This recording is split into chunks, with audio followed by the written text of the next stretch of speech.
Hello, today we're going to be having a look at a flood management scheme down in Boscastle. We need to know why the scheme was needed, what the management strategy was, and the social, economic and environmental issues associated with it. Boscastle is a fishing village on the North Cornish coast, down here in the southwest of England. So why did Boscastle need a flood management scheme? We'll have a look at these photographs. There was a terrible flood in 2004 and these are some of the photographs from it. There was sudden heavy rain on already saturated ground. It couldn't hold any more, and the rivers Valency and Jordan burst their bank and flooded the village. 42 properties were flooded, 4 of them just completely washed away. Looking at the top photograph here, you can see that cars were washed down onto the beach, 80 cars altogether. £1 million worth of damage was caused, and particularly to the tourist industry. Many people relied on tourism for an income.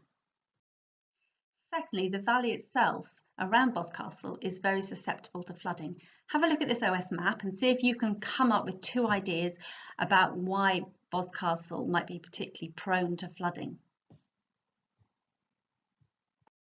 Anything that causes water to arrive very quickly into the river is going to increase the risk of flooding. So you will see on this map that you have 2 rivers meeting in the centre of the town.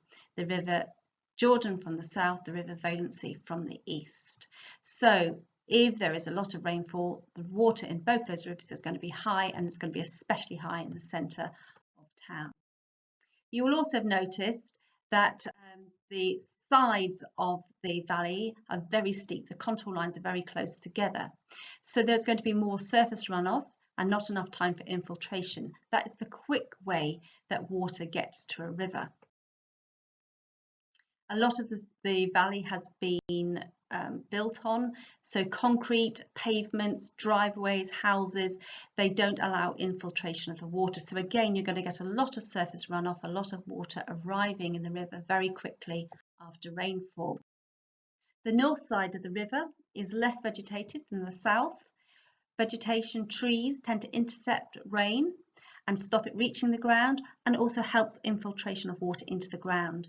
And so you remove the trees, you decrease the infiltration, and the water just flows more through surface runoff down into the river, which is the fast route. So again, it will get to the river very quickly. In this particular town, a couple of the problems were some very low bridges, one to the west of the town and one in the centre. And they trapped debris and trees that had fallen into the river, and they stopped the water coming down behind it from flowing out to the sea. What you won't have been able to find out on this map is underneath the land here there is impermeable rock that doesn't allow water to flow through it. So there's no groundwater flow, and so the water has to flow to the river through the faster routes. So what was the scheme? Well, we can focus on 2 areas. The first area was the centre of the village area. And let's have a look what happened in this part of the village.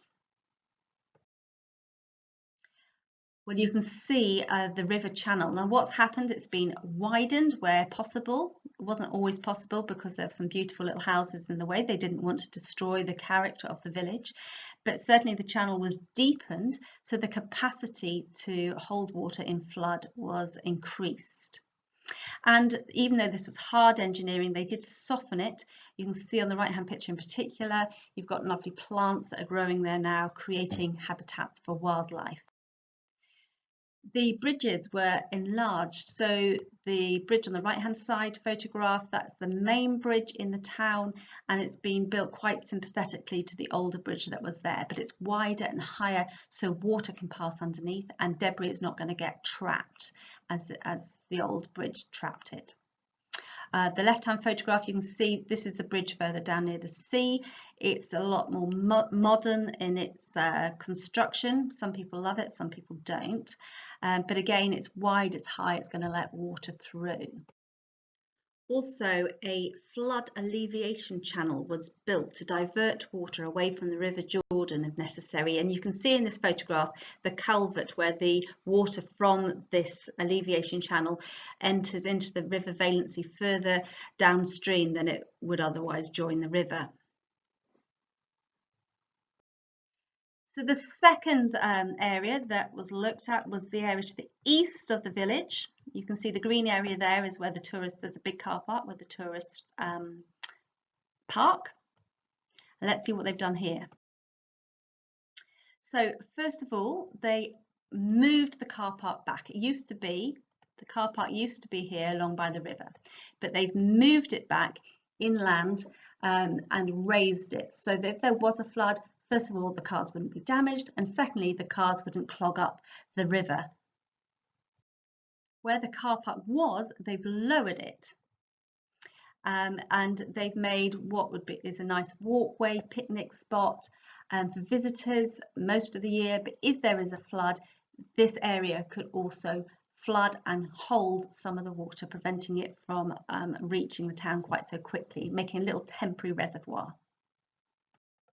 Now this area, upstream of the town centre, they've actually widened the river, and this has slowed it down so that it's deposited the material that it's carrying. And this will slow the water up upstream and stop it arriving so quickly in the town centre. And in times of flood, this area again will flood and will act as a mini reservoir, just regulating the amount of water going into the village. The final part of the scheme is that they've trimmed a lot of the trees away from the bank that were in danger of clogging up the river in times of flood. But further away on the valley sides, they've actually planted new trees to help infiltration and interception to again regulate the amount of water flowing down the sides of the valley into the river. So, has this been a success? Well, if we divide this up into social, economic and environmental reasons, we can see that it has been pretty much a success. The river has not flooded since 2004, despite heavy rain in 2007, 2010 and 2013. People are less anxious, but they did take a long time to build the defences, and they're not designed to protect the town from a flood as big as the 2004 flood. It was a 1 in 400 year event that was. These are designed to protect the town from a 1 in 75 year event. Economically, there has certainly been less risk of damage to property and businesses, so the insurance costs have gone down. The tourists have come back. You can see in this photograph how busy it gets on a summer's day. They were designed they were going to cost about 4 million. They've ended up costing about 10 million in the area, but it still doesn't offer complete protection from the flooding. Environmentally, it's actually increased the amount of habitats and biodiversity. In this photograph, you can see the annual plastic duck race. There will be real ducks there, but you can see along the riverbank how they've got synthetic planting, and that's going to create lots of environments for animals. Some of the locals feel that the new bridge is perhaps a little bit out of keeping and modern for the village, but overall it's been a success.